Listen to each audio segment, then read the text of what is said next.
Hello everyone, it's Raza Von Werder, aka Kelly Everts. Speaking of my private and personal life, I've been talking a lot about the abuse of my mother and people she marshaled in to help her abuse me. And I would like to lighten it up a little bit now by talking about what good did this do me? What good would it do anyone to be abused?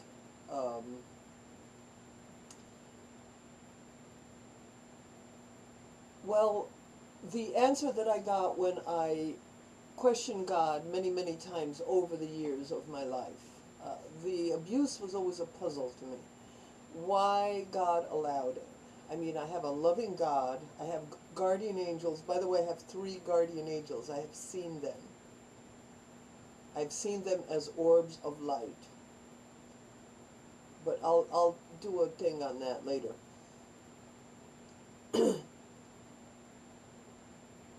How, if at all, did the abuse serve me later in my life? Now, I know that there are people who crack up from abuse. They go crazy. Especially guys.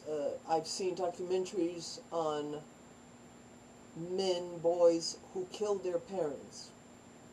As one documentary was it was about children, boys who are underaged, but yet they were given life sentences for murder. They were treated as adults. This one boy, I saw him, he killed both his parents, his stepfather and his real mother. So his stepfather and the brother confirmed this, was raping them, him and his brother, raping constantly. And he shot his father to death. And he began shooting his mother, and she said, "Why are you doing this to me?" And he said, "Because you are cruel."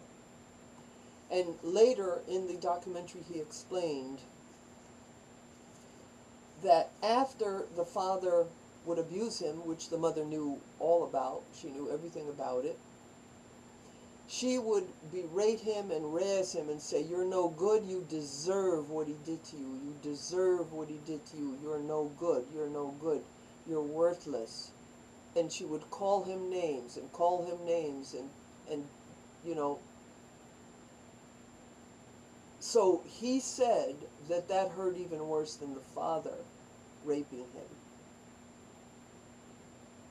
And I know of many cases like that, where one parent, usually the father, is abusing, and mothers know about it, and they allow it, they sacrifice the child. So this boy cracked up. He went crazy. So children can go crazy if they don't have weapons and tools. If they don't have weapons and tools to offset or survive the abuse, they will go crazy. They will end up on drugs or killing their parents or committing crime sprees. A lot of guys that went out and committed like multiple murders and stuff were severely abused, and they went crazy. So not everyone can survive abuse. Not everyone can get out of the trauma. Not everyone can survive the trauma of abuse. So there's 2 dimensions to this that I want to address. One is the tools that I had to offset the abuse, and 2 is how did the abuse serve me through my life in a positive way rather than a negative way.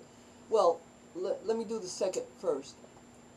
When I went into my life's mission, carrying my cross, if you want to be my disciple, pick up your cross daily and follow me. So I picked up my cross, and when I went out, the situation that was at home was repeated again and again and again. Because I bucked the patriarchal system. I fought for women's rights, and people would gang up on me. In public, on television, you know, when I was on TV shows, preaching, being the stripper for God, people in the audience would get up and denounce me. That wasn't a big deal. But on the internet, there were battles royal. And it was usually not one person, frequently it was teams of people or gangs of people.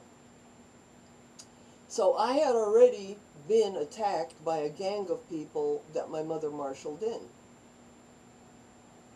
And I endured it, so it strengthened me. It's like being in the Marine Corps. They go through a time of, they put you through stress and stress and stress and stress and stress, and you overcome, you rise above, you dominate the stress, you rise above the stress. You know, like one interesting movie was where a lady played one of the first soldiers that joined some special forces.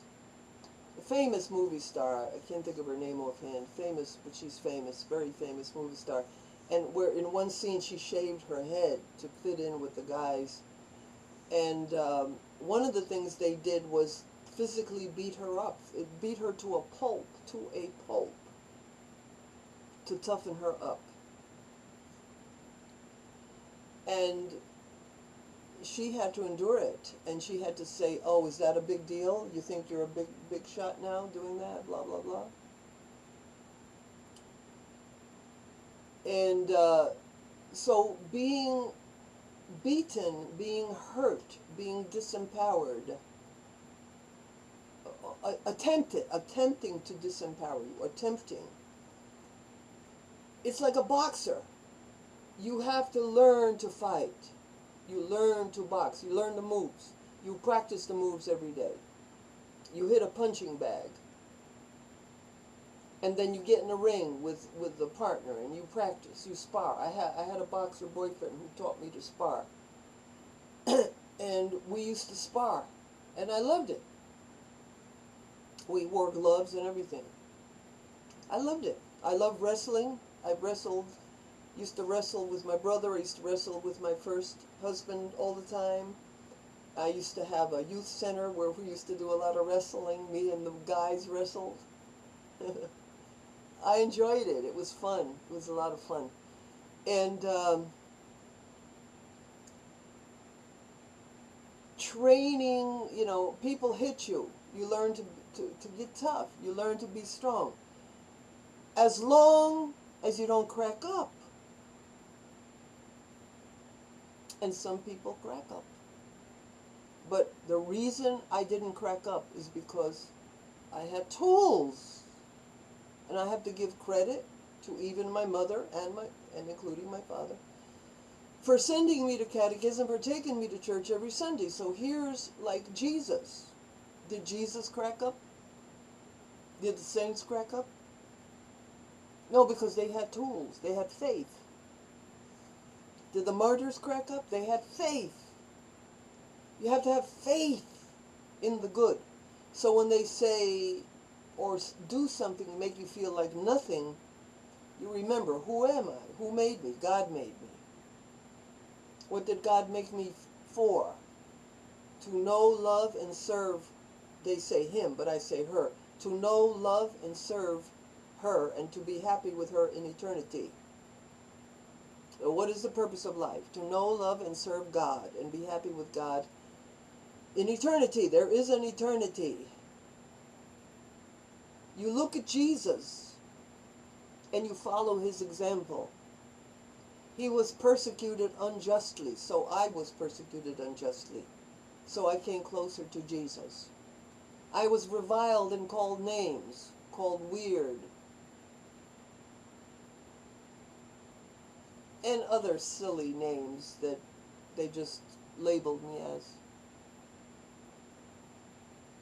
They pinned things on me that I hadn't done, like my mother try to frame me for stealing her sugar daddy's credit card, try to make me sign it.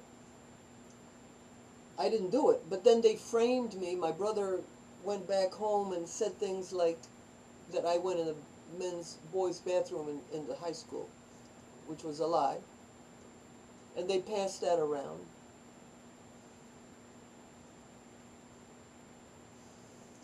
So, blessed are the poor, blessed are those who are persecuted for my sake.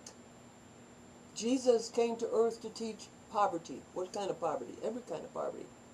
Financial poverty. He lived in relative poverty. He wasn't homeless, but he lived in relative poverty. His father was a carpenter. Jesus was a carpenter.